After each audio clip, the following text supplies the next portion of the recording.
And a Fox Business alert for you. There could be a scandal brewing in the pharmaceutical industry, according to a review. Folks, we have a fire alarm going off. So it's a live show from a bar. What are we going to do? If it does turn into something genuinely, we're out of here. Okay, sorry about that. No, seriously, we do have a Fox Business alert for you. According to a review submitted to the Food and Drug Administration, doctors and patients are getting a distorted view blockbuster antidepressants. They include White's Effexor and Pfizer's Zoloft. The review says that since the overwhelming amount of published data on the drugs says they are effective, that doctors are making inappropriate decisions when prescribing them, decisions, the study says, that are not in the best interest of patients. Sales of antidepressants total about $21 billion a year. A lot of people take antidepressants, so this is very, very important. Also important to note that pharmaceutical companies are under no obligation to publish the studies they sponsor and submit to the FDA, nor are the researchers they hire to do the work.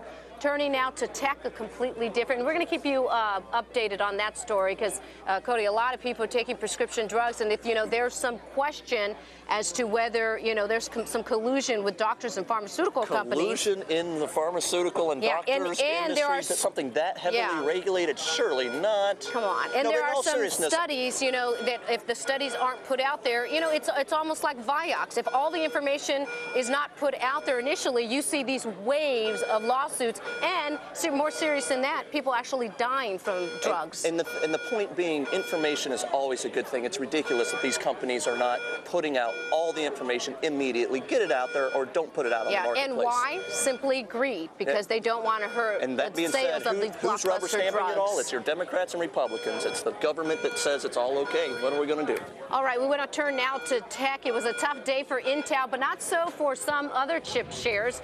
The upswing was led by Advanced Micro Devices, the company signing a licensing agreement with DivX, which makes digital video technology. That the semiconductor indexes were down almost 2% today. Yeah, we'll get into that. I'm just saying that it wasn't as if the semis bounced. KLA, Tenor, and Lam Research also both surged today. They make equipment used by chip manufacturers. Analysts said that might have been due to an expected upswing in Intel spending this year. Not to mention, of course, the $8 billion Oracle and BEA Systems deal. So there are deals to be had and money to be made in technology. And despite today's tech trouble, joining us now a couple of technology heavyweights, John Crupi, CTO of Jackbee, and Ethan Ayer, venture capitalist from Milestone Venture Partners. Welcome, gentlemen. To the show, guys. Thank you. Sorry about the, if there's a fire, don't worry, we'll let you go. Okay. We're not going to do the George Costanza, push you out of the way and make no holds barred for the door. Well, I might, but no. At any rate, guys, let's talk a little bit about, I'd like to jump in on some of this business. First of all, Jackbee, you guys are all over this Ajax movement. You're all over, I'll let you describe what your company does first. Why don't you go ahead and say that? We do Web 2.0 and enterprise mashup. So if you've heard a lot about Web 2.0, the social side of the web, the Facebooks, the MySpace, Google Maps, things like that, we take that and we apply that to the enterprise. We allow the business. Enterprise meaning businesses. Business. So we sit behind the firewall. We do a lot of the data that you work with every day, the heavy number crunching things. We allow people, knowledge workers, financial analysts, to take that data and start doing things that they would typically do in Excel spreadsheet. Sort of like the Oracle BEA deal today. I mean, that really is something that's very exciting for you guys, because what that does is continues to make Oracle this giant conglomerate that's so cumbersome. When Oracle goes into, say, JP Morgan and goes, guys, we got a new package we want to sell you. It's very cumbersome, but you guys are sort of trying to take the existing platform and mash those new applications down on top of it. Exactly. Is that about right? We're part of the stack, so we're a new generation of software that allows the business users to do more. Essentially, IT has always been responsible for building applications in an organization. Now, enterprise mashups allows the users to start taking data that IT wouldn't traditionally put together, and allows them to not only create mashups, but share it and collaborate. So the BEA, the Oracle deal, is good for us because it substantiates the enterprise software.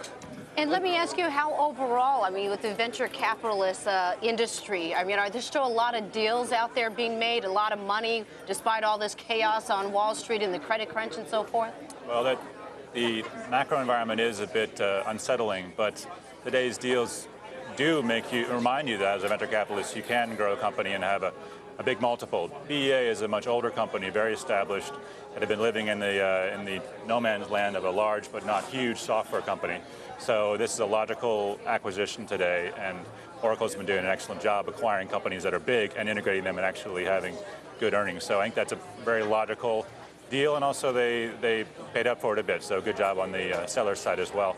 But the other transaction today, MySQL, that's an example of a company that really sold a young company, very high revenue multiple, and that's the kind of deal that VCs like to see. Do we have any idea that revenue multiple on something like that, and whether you can extrapolate that onto some of these other companies out there? Facebook running at $15, $20 billion valuation, MySQL at $1 billion valuation. Yeah. And you know, so many of these companies, what I'm worried about when I look at it is sort of a Ponzi scheme where it's sort of like everybody's, like all the money that's flooded into the sector in the last few years, sort of like in 2000, it's all just being traded, but there's no real substance to the underlying business model. Are you worried about that as a venture capitalist? There are areas where the hype is loud now, and we lived through the tech bubble here in New York, and many of those companies had billion-dollar market caps, but no real revenue, and a lot of talk about eyeballs and other. But even the ones that did have real revenue, they were getting revenue from the other companies that didn't have real revenue, yeah, but they had billions in the bank. They were trading revenue, and it was just coming from the VCs, and there was no business being created. You worried about that in 2008? I'm not so worried about that. I think that we have fundamentally stronger startups here in New York and across the country. In MySQL's case, they're behind a very important trend in open source software, the Red Hat Linux model. So I think that they have a real company and they have a lot of customers, and they're used a lot in corporate. Ethan, we promised community. to give our viewers some advice on, because there are so many people out there, so many entrepreneurs that are trying to get their ideas out of beta or whatever other ideas that they have and make them into a real, genuine business, and they may be seeking money from a VC. What advice would you give them? Something that they can use? Well, it's still a difficult investment climate. Deals are getting done, IPOs are happening, but they are few and far between. I think that you need to really establish whether there is organic growth in an industry, and you have to prove that organic growth to your investors, because we much prefer to find a great team, and the people are 80% of the battle in venture capital, and just give them a good push in the right direction. You don't want to take a natural idea and just fund it, hope that it works. So I would say if they're in this mode of trying to raise capital, right, and they're solving a problem, they should first assess and see whether it's organically growing and whether it really could survive without any venture capital. And we should be an accelerant, not the lifeline.